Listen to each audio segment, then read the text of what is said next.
What's up, people? Just an Englishman here. In this video, I'm going to go over a very quick overview of my Steam Replay 2025, and then we're going to dive into what games I am going to be playing in 2026. So, my Steam review 2025, games played 17, one new game, 68 achievements unlocked, four games, 49 rare achievements, 81% played with keyboard and mouse, computer, 19% with a controller, that will be the Steam Deck. Top games here: Guild Wars Reforged, 23% playtime, 47 sessions played. Bloons Tower Defense 6, 20% playtime, 69 sessions played. And War for the Overworld, 13% time played, 21 sessions played. If I compare myself with the rest of the Steam community, 68 achievements. The median is 11, so I've done a lot more than the Steam median. We've got 17 games played, 4 on Steam median. Longest streak, 15 days, median 6. Here, new, recent, and classic games. All the games I've played actually are classic. This is a false positive.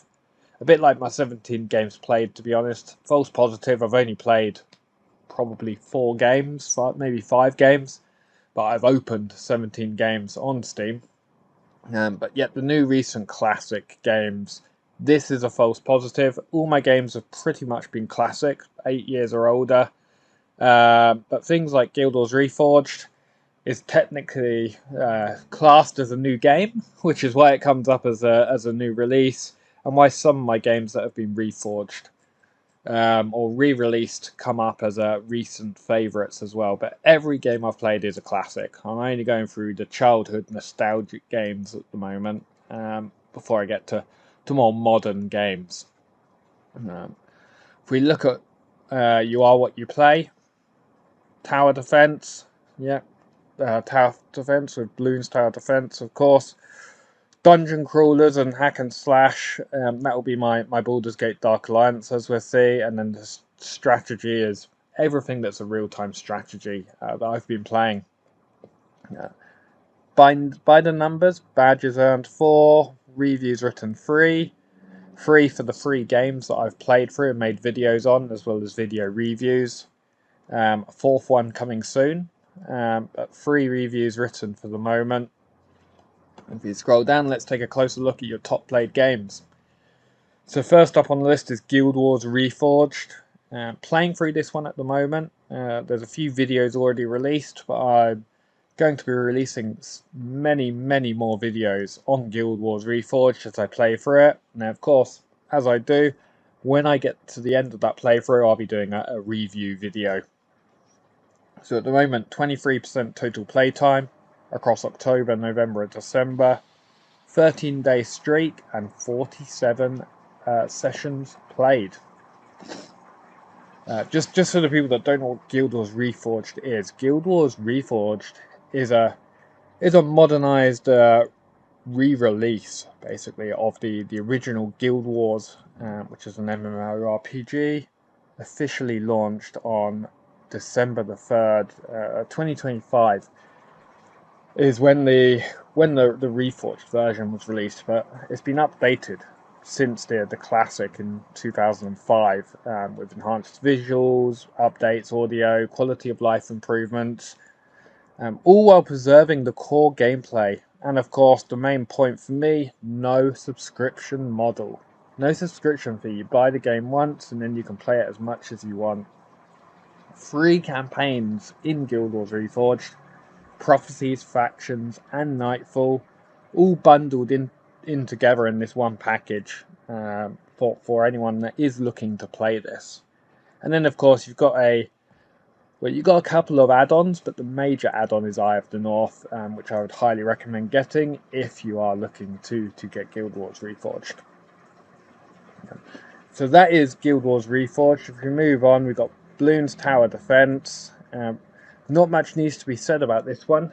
It is Tower Defense. This is the 6th one in the list of the Bloons Tower Defense games. and you're defending your base with towers against all the balloons. This one really I've only played when I've been traveling. It's a great doom scrolling brain rot game that can waste a lot of time when you're on those long journeys, whether it's on buses, trains, or of course in planes. So 20% total playtime, 69 sessions, and an 8-day streak. You can see there, just when I'm traveling, I've been playing this game. Of course, this one though is one that I've unlocked the most achievements for, so I am a bit of an achievement hunter, and I've actually 44 this year, trying to max out this game of achievements. I'm almost there. Now we move on to War for the Overworld. So back in August, I started playing through this game again for the first time in a long time. 13% playtime, 21 sessions, and 2-day streak. So War for the Overworld. What is War for the Overworld? Well, War for the Overworld is a modern dungeon management real-time strategy game inspired by Dungeon Keeper.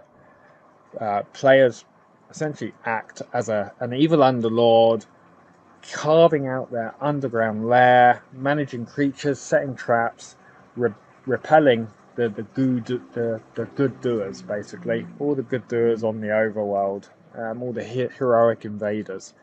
It blends classic dungeon management and dungeon building mechanics with modern visuals, deep systems, and a darkly humorous tone, serving as a spiritual successor to the original genre classics, which is that Dungeon Keeper 1 and 2.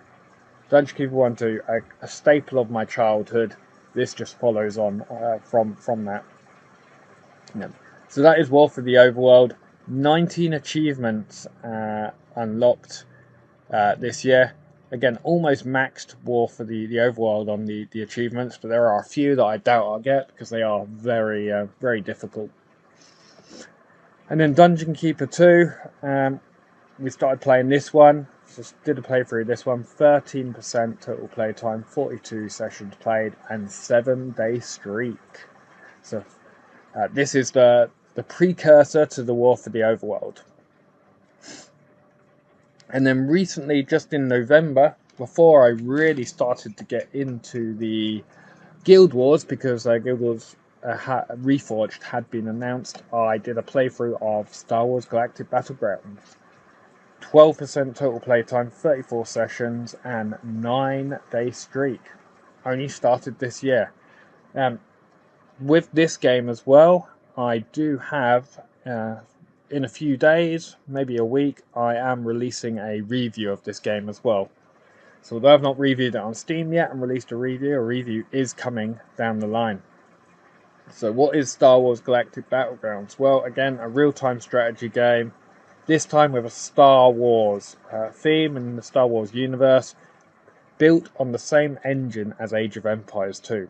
So the exact same engine as Age of Empires 2. Players command iconic factions such as the Galactic Empire, Rebel Alliance, and Trade Federation, managing resources, building your base up, leading large-scale battles across familiar planets. This game is known for blending RTS mechanics with those Star Wars units, the heroes, and also story-driven campaigns. Great game. I'm not a big fan of Star Wars anymore, to be honest. I used to be as a kid. So this game didn't call to me as much as it did when I was a kid. Not as nostalgic as I'd hoped, but still a great game for me just to play once. I probably won't play it again. Well, twice, I should say, because I played it as a kid and now again. But yeah, probably won't come back to this game now that I have finished it. But if you love Star Wars, definitely recommend it. I've got my playtime here by month. So we can say I actually started in April. Oh, only like 1% of the year's playtime. So very little. I really properly started, as you can see, in June. So in June I really started to play again, pick up gaming again for the first time in many years. And hopefully it's only gonna become more in 2026. You played on more than one device. So playtime in games, most of the games and most of my playtime was on my PC. Although when I'm traveling, I'm carrying around my Steam Deck, so I can see that 19% on the Steam Deck and 7 games on the Steam Deck. 11 games on Windows and 81% playtime on Windows. Let's take a closer look at the platforms you played on. Steam Deck, 7 games, 63 sessions, 19% playtime. As I say, this 7 games is really a false positive. As you can see, all of the games on Steam Deck pretty much see less than 5%. The 2 games that I really did play was the Baldur's Gate Dark Alliance 2 and the Bloons Tower Defense 6. If we scroll down, my longest streak was 15. These are the games that followed that streak. Really just the War for the Overworld, the Bloons Tower Defense, Dark Alliance 2 and the Dark Alliance 2 and then the Dungeon Keeper 2. Obviously, as you saw, the Baldur's Gate 3 and the Divinity 2 didn't really play those, but I will at some point do a playthrough of those 2 games. It's just that Guild Wars is the big time sink for me at the moment. These 2 games are too much of a time sink to play them alongside Guild Wars. And explore the games you played this year. Okay, what games did I play this year then? Nothing in January, to be honest. As you saw from the list anyway. Tiny bit in April. Then in a very, very tiny bit, 100% in May, yeah. But this game, I didn't really play it anyway. So, yeah, 1 minute in May is not really a lot. But it's still 100% if you didn't play anything else in May. June is when it really picks up. Dungeon Keeper 2. The Dungeon Keeper 2, the Dark Alliance 2, and the Bloons 6, as well as War for the Overworld. And then you can see, same again, really. So that is my replay. If you want to, go back to my channel, look at the videos. I've got a playthrough for the Dungeon Keeper Gold, the Dungeon Keeper 2. I've also got a playthrough for the War for the Overworld, a playthrough of the Star Wars Galactic Battlegrounds saga, and then I've just started a playthrough for the Guild Wars Reforged. So that is my 2025. If we now look at what my 2026 is hopefully going to look like, let's dive in and see what games I'll be playing in 2026. So first game of 2026 is going to be Guild Wars Reforged, of course. Already playing this at the end of 2025. I'm going to continue that playthrough into 2026, starting with the Prophecies campaign that I'm already working my way through. Once that's complete, then I'll be moving on to Guild Wars Factions, then Guild Wars Nightfall, the 3rd campaign, and then possibly the largest add-on, which is the Eye of the North campaign. Once I finish those 3 campaigns and that add-on, then I'll be looking to maybe make more content on Guild Wars. It is a game that is the biggest, has had the biggest influence, I should say, on my childhood. Thousands of hours. I think I've got something like 10,000 hours so far on this game from my childhood. So the biggest influence. So maybe I'll be making more content, but then I'll be looking to move back to other classic games, probably in the RTS space. So Guild Wars Reforged is the first game in 2026. Moving on to the second game of my childhood. Second game of 2026 I'll be playing again from my childhood is the StarCraft 1, which has been remastered, and the StarCraft 2. So I'm sure everybody knows about this game, or should know about this game, because it had a massive impact on real-time strategy games. But for anyone that doesn't know, StarCraft and StarCraft 2 is a science fiction real-time strategy game by Blizzard Entertainment, set in this space galaxy, fantasy world. Players command one of 3 different factions, either the Terrans, Zerg, or Protoss, each with unique units, play styles, and strategies.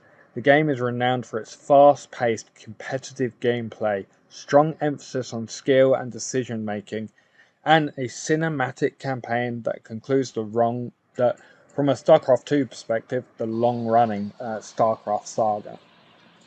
Still hoping for a StarCraft 3 though, but we may never get it.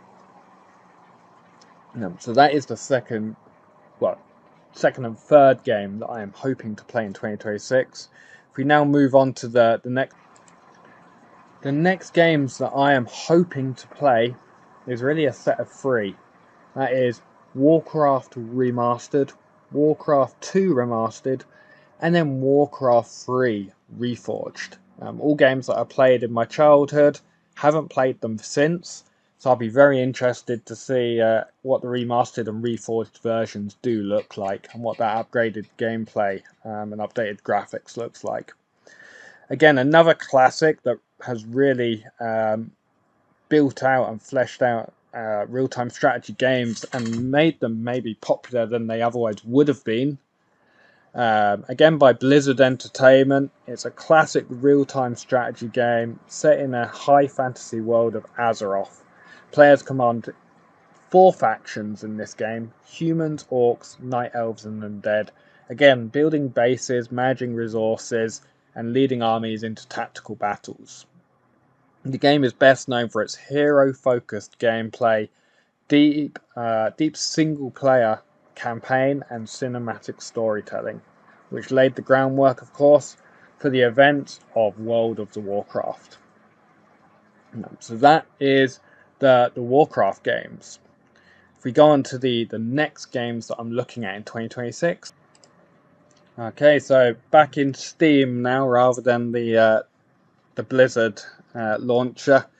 So back in Steam, we're looking at Command & Conquer. This is Red Alert 3, but actually, I remember playing as a kid Red Alert 1, 2, and 3. So I'm going to be playing all of those potentially in 2026.